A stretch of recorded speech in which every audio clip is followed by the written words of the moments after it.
স্রেফ চোখ ঘোরাতে ওয়াকফ নিয়ে মানুষকে খেপিয়ে তুলেছে তৃণমূল। বক্তা ত্রিপুরার প্রাক্তন মুখ্যমন্ত্রী বিপ্লব দেব। দুর্নীতি রয়েছে, যার জেরে বঙ্গে প্রচুর শিক্ষক ও শিক্ষক কর্মীর চাকরি গিয়েছে। তাই ওয়াকফ বিল নিয়ে উত্তেজনা ছড়িয়ে মানুষকে খেপিয়ে চোখ ঘুরিয়ে দেওয়া হচ্ছে, বক্তব্য ত্রিপুরার মুখ্যমন্ত্রী বিপ্লব দেবের।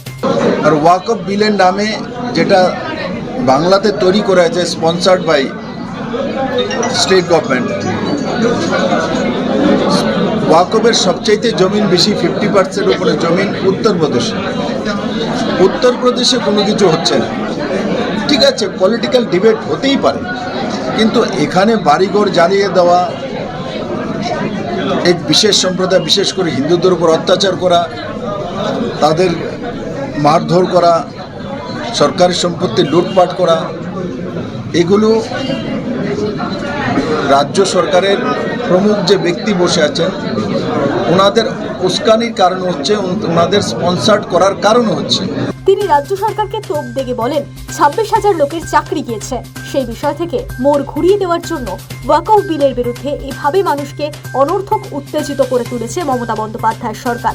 অভিযোগ ত্রিপুরার প্রাক্তন মুখ্যমন্ত্রী বিপ্লব দেবের। 26,000 চাকরি গিয়েছে, উনিই দিয়েছেন, ওনার কুকর্মের কারণে গিয়েছে, কোর্টের নির্দেশে গিয়েছে। ওটাকে ঢাকার জন্য বাহানা করে উনি রাজ্য যারা স্পন্সার্ড এইসব মুর্শিদাবাদে অন্য জায়গায় করা হচ্ছে। এই 26,000 চাকরির যে উনি কেলেঙ্কারি করেছেন, ওনার মন্ত্রী ধরা, ওনার লজ্জা ফজ্জা তো কোনো কিছু নেই।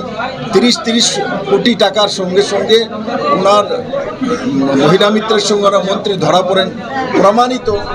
সব কিছু হওয়ার পরে সেই 26,000 চাকরির যে চলে গেছে সেই ব্যাপারটাকে ডাইভার্ট করার জন্য উনি স্পন্সার্ড সেখানে সেটা করেই দিয়েছেন।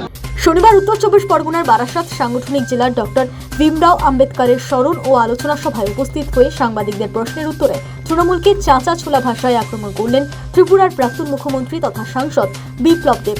অনুষ্ঠানে উপস্থিত ছিলেন রাজ্য বিজেপির মহিলা মোর্চার সম্পাদিকা অগ্নিমিত্রা পল সহ অন্যান্যরা। বঙ্গের আইন শৃঙ্খলা পরিস্থিতি নিয়ে সরব ছিলেন বিজেপি নেতা নেত্রী। একই সঙ্গে অগ্নিমিত্রার সুরে সুর মিলিয়ে বিপ্লব বলেন, বাংলার মা মেয়েরা কোনো অবস্থাতেই ভালো নেই। ক্ষমতায় থাকার জন্য মুখ্যমন্ত্রী সব রকমের অপচেষ্টা করে যাচ্ছেন। রাজ্যে একটা এমন ধরনের সরকার চলছে যেটা টোটালি জনবিরোধী সরকার চলছে।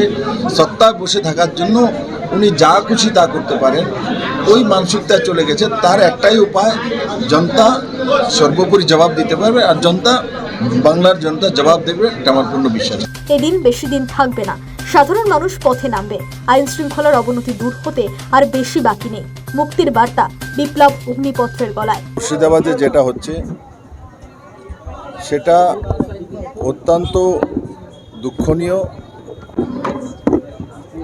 আর যেভাবে তৃণমূল শাসিত এই রাজ্যের মধ্যে, এই রাজ্যের যে স্বাভিমান একটা আছে, এই রাজ্যের একটা নিজস্ব পরিচয় আছে, সেই পরিচয়টাকে আজকে ধুমিল করছে। আর এখানে রাজ্য সরকারের মুখিয়া দ্বারা স্পন্সার্ড উস্কে এগুলো করা হয়। বিভিন্ন মন্ত্রীদের বক্তব্য আপনাদের সামনে এসছে, আমরাও দেখেছি। স্বাভাবিকভাবে আপনাদের মাধ্যমে আমি এটাই আপিল করব বাংলার মানুষকে, যে আপনারা একত্রিত হন, আর এই যে অগণতান্ত্রিক ব্যবস্থা বাংলায় ওনার দ্বারা, মুখ্যমন্ত্রীর দ্বারা তৈরি হয়ে আছে, সেটাকে পরাজিত করুন। মানুষ সর্বোপরি, জনতা সর্বোপরি, জনতা যেটা চায় সেটাই করতে পারে। আজকে যেটা বাংলাতে হচ্ছে, মহিলাদের সঙ্গে যেটা হচ্ছে, আর সেটা অত্যন্ত, আমি প্রথমেই বললাম, অত্যন্ত লজ্জনীয়। এবং তার নিরাকার ভারতীয় জনতা পার্টির স্টেট নেতৃত্ব, কেন্দ্রীয় নেতৃত্ব নিশ্চিত তার সঙ্গে রয়েছে, কাজ করছি আমরা।